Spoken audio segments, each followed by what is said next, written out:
They know. They want the good, terrible, and ugly, but authentic. They want you to work for it, not just declare you have it. This always works. A calm man on the far right of the stage may be familiar to Deep Purple fans who saw them after 1994. No words, no walking toward the crowd, no looking into the camera. When his fingers moved quickly, precisely, and with emotion, you could have wondered, who is this guy? Why have I never heard of him? Named Steve Morse. Not a rock star. No gimmicks, scandals, or noise. But Guitar Player magazine called him the world's best guitarist for 5 years, a designation only 3 individuals have ever held. He rehearsed 10,000 notes a day and composed classical, jazz, rock, and country. Like a sound architect, he once played his guitar alone to a crowd of fans who solely wanted to see Ritchie Blackmore, stunning them. Behind that stillness lies a life built on exceptional decisions, a body getting more pain by the day, but never halting the music, and a heart that left the limelight out of love, not failure. Even if you believe you know everything about guitarists, keep watching. Because Steve Morse's story just began. Early life. Steve Morse was born in 1954 in Hamilton, Ohio, but grew up elsewhere. His family moved frequently from Ohio to Tennessee and landed in Ypsilanti, Michigan, where Steve found music. But not through rock or pop, like most youngsters his age. His father was traditional minister. No Beatles, Rolling Stones, or Hendrix lived with them. Hymns, solemn, reverent religious music, were sorrowful and majestic. Steve didn't object. It delighted him to listen. Perhaps that's why Morse's guitar playing evoked Bach later in life. Complex, pure, peaceful, but powerful. But Steve needed his own room, like every kid. Personal freedom in his head. He kept a transistor radio beneath his pillow to listen to prohibited sounds every night when the lights went out. Rock and soul, and memories of a world his father disapproved of. Steve founded 3, a teen band that played church halls and high school parties. His long, wavy hair, uncut despite school rules, made him stand out, not his playing. Only refusal to trim his hair got him expelled in 10th grade. What appeared to be an end revealed a larger door. After 11th grade at a Catholic school, he got accepted into the University of Miami's music program without graduating high school. Steve met life-changing people there. Students Andy West, Jaco Pastorius, and Pat Metheny are not typical. Steve Morse, the banished boy, was among these musical aliens. The hymn-playing, Hendrix-dreaming player entered the game without introduction. Early career Steve Morse didn't seek fame at Miami. He wanted musical truth, which emerges when genres, norms, and formulas are dismantled. He never stopped experimenting in labs, workshops, and experimental shows, merging bluegrass and jazz fusion, Bach and Southern rock, and mandolin and distortion. After that, he and his high school musical partner Andy West founded Dixie Dregs, a band that was unconventional, macho, rebellious, and unclassifiable. In a time when music required vocals, lyrics, and simple appeal, Dixie Dregs proved the opposite. Instrumental ensemble without a singer. Each track was a 6 or 7-minute odyssey of technique and emotion. No sing-along choruses or famous idols, only raw, daring sound. They signed with Allman Brothers Capricorn Records. Few people bought their 1977 debut album, Free Fall. Morse was initially admired by critics for his creative skills. He wrote all 11 songs, and foremost, he wrote to push himself and the audience. Next album, What If, 1978, showed their growth. Southern rock, folk, and classical undertones. Despite failing to chart, the band was invited to Montreux Jazz Festival, an award for instrumental work. Still, the market punished hard-to-digest items. Bankrupt Capricorn, stranded Dixie Dregs. No label, no direction. They released 3 more albums with Arista. Earth Dregs, Unsung Heroes, industry standard. Each time, they were pressured to normalize. Arista wanted the band to change their name and add lyrics. Add a singer. Steve nodded and quietly kept composing the way he always had. Industry standard, 1982, their final album of that era, was hailed as their pinnacle. Guitar Player magazine named it Guitar Album of the Year. Steve Morse was voted best guitarist in the world, kicking off a 5-year reign that no one could touch in the professional guitar community. But behind that rise was a band exhausted by constant misunderstanding. They broke up quietly without a farewell. And Steve Morse, the man just crowned the top guitarist in America, chose to disappear. Career success. After Dixie Dregs disbanded in the early 1980s, Steve Morse didn't fall into the lull that many musicians face after peaking technically. On the contrary, he entered a new chapter of his career, where music was no longer confined to lab experiments, but instead collided directly with public taste.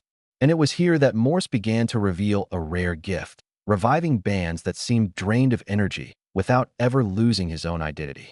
In 1986, he joined Kansas, a band once famous for Dust in the Wind and Carry On Wayward Son, but now struggling to find its voice after a series of upheavals.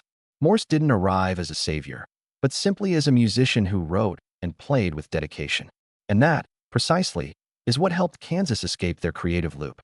The song, All I Wanted, co-written by Morse, unexpectedly became the band's final top 20 Billboard hit, a reminder that technique and emotion don't cancel each other out, if placed correctly. Though he only appeared on 2 albums, Power and In the Spirit of Things, Morse left a powerful mark, quiet, unassuming, but the one who pulled Kansas away from the brink.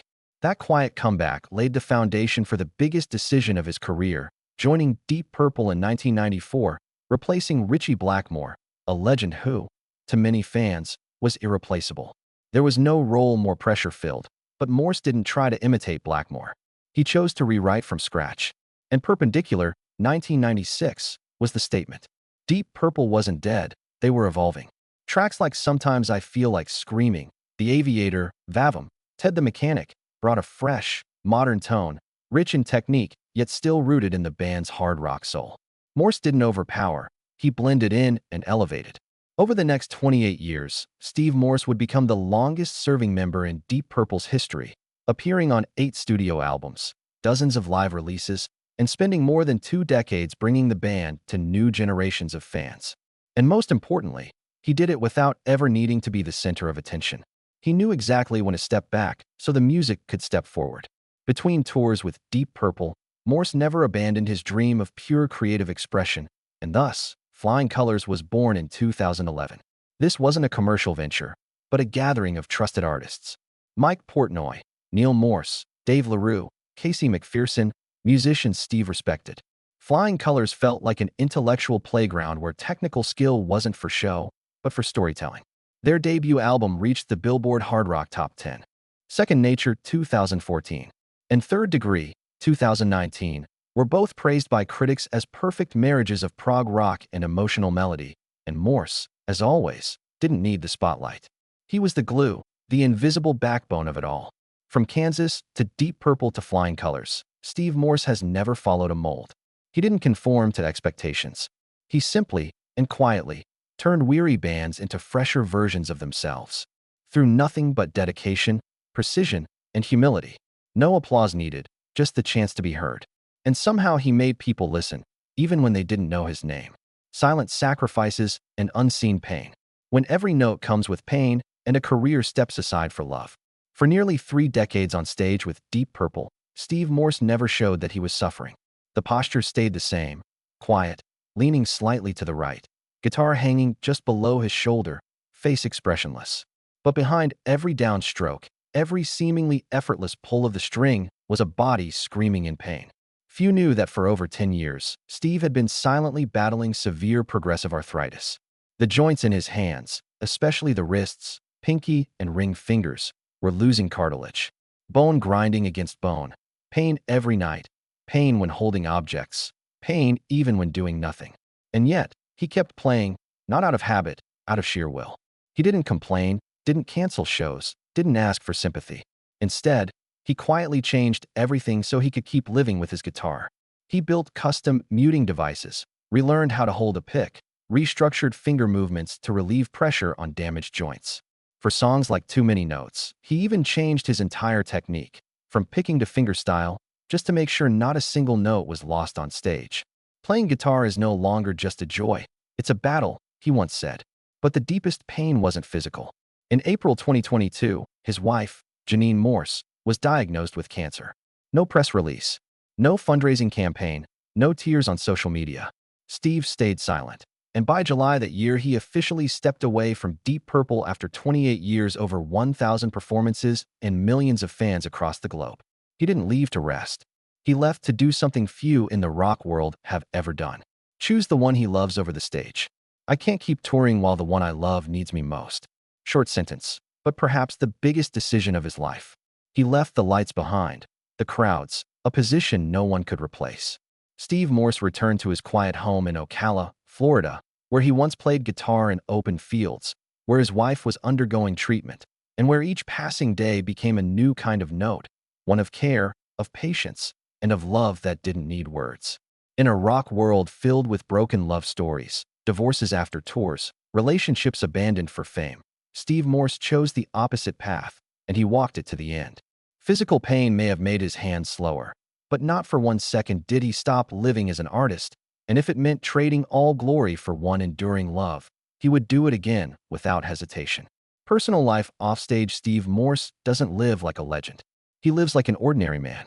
So unassuming that if you passed him on the street, you probably wouldn't guess he once played guitar for one of the greatest rock bands in history. No designer clothes, no flashy cars, no headline-making statements. He resides on a small farm in Ocala, Florida, where mornings begin with tending the garden and late afternoons end with guitar sounds echoing from a self-built home studio. There lives his wife Janine, the woman who stood by him long before any fame and the biggest reason he left Deep Purple without looking back. They don't speak much about each other in interviews. Their love is quiet, complete, and exists much like Morse's music, deep, without the need to be displayed. Few people know that before returning to music full-time, Steve briefly worked as a commercial pilot in the late 1980s. It wasn't an escape from music, but a necessary pause, a detour to reset emotionally. To him, flying was much like playing guitar. It demanded control, emotion, and the ability to see beyond the horizon. That mindset helped him stay grounded, balancing life within the often chaotic, unforgiving world of music. Even years later, he continued flying, not to prove anything, but simply because it felt like meditation. Another way of understanding the world. Though private, Morse never disconnected from the community. He continued to teach small classes, talk with students, write instructional books, and share his guitar knowledge through nonprofit projects. He never saw himself as a celebrity, just someone who walked the path a bit earlier and was willing to stay behind to lift up those coming after. He never treated music as a tool for self-assertion. To him, music was a way to exist, and life, without being tied to some note or melody, would feel empty. Now in his 70s, while many peers have retired or withdrawn from the spotlight, Steve Morse continues to quietly create. Not to become more famous, not to make money, but because he simply cannot not create. Just like he cannot stop loving, caring for, and holding on to the things that matter most. Music, a home, and peace. Recent years. Since leaving Deep Purple in 2022, Steve Morse has not stood on grand stages or embarked on grueling world tours. But if you think he's retired, you'd be mistaken. In truth, Morse has never been so busy, so freely busy. He returned to his quiet home in Ocala, Florida, where there are no cheering crowds, no tour schedules, but the sound of nature, the gentle hum of guitar strings each morning. And a home studio where he continues to compose, experiment, and live as a true artist. Throughout 2023 and 2024, Morse quietly released a series of unique projects. He unveiled a collection of abstract visual art pieces with titles like Northern Lights and Plasma Channel, not flashy, but warmly embraced by art enthusiasts and the guitar community alike. Alongside that, he collaborated with Katia Arts to create jewelry from old guitar strings, bracelets, pendants, and Valentine's gifts made from the very strings that once rang out on stage with Deep Purple and flying colors. For Steve, anything can become art, so long as it carries the breath of sound. And he didn't stop there. In 2024, he published a guitar technique book, accompanied by nearly 100 audio tracks personally recorded by him, a work both scholarly and reflective. Welcomed by the guitar world as a treasure trove, Morse didn't boast about the book. He simply shared. In early 2025, Steve Morse made a surprise appearance on the single Save Me by Kings Point, a young rock band from Croatia. No big promotions, no bold credits. He played a short solo, just a few bars, but enough for listeners to instantly recognize that sound was still there, refined, powerful, and achingly soulful. Then in July 2025, he accepted an invitation to teach at Guitar Workshop Plus in Nashville, not as a guest artist, but as a real teacher, sitting down with students, breaking down phrasing, picking, and the note patterns he'd crafted over decades. No microphone, no spotlight, just the guitar, and a man who had lived through glory and grief, now passing on the deepest thing he's ever known, how to play a single note with your whole heart. Now in his 70s, Steve Morse has nothing left to prove. And the most beautiful part is, he keeps going. Not performing out of obligation, not writing to please, but simply because he still has something to say, and he chooses to say it through music. As he always has, legacy and influence. Steve Morse is not a name you'll find on the Billboard charts this month or the next. Nor is he a regular on those glossy guitar legend lists recognized by the general public, like Hendrix, Clapton, or Page. But in the real world of music, where players dissect chord structures, feel the nuance of phrasing, and navigate harmonic layers like invisible architecture, Steve Morse is a landmark. For over half a century, he has brought to rock music something rare: the precision of science, the freedom of improvisation, and the humility of a lifelong student. From the wordless harmonies of Dixie Dregs to the brief but effective revival of Kansas, to Deep Purple's grand transformation post-Blackmore, and then Flying Colors. At every phase, Steve Morse left a mark, quiet but indelible.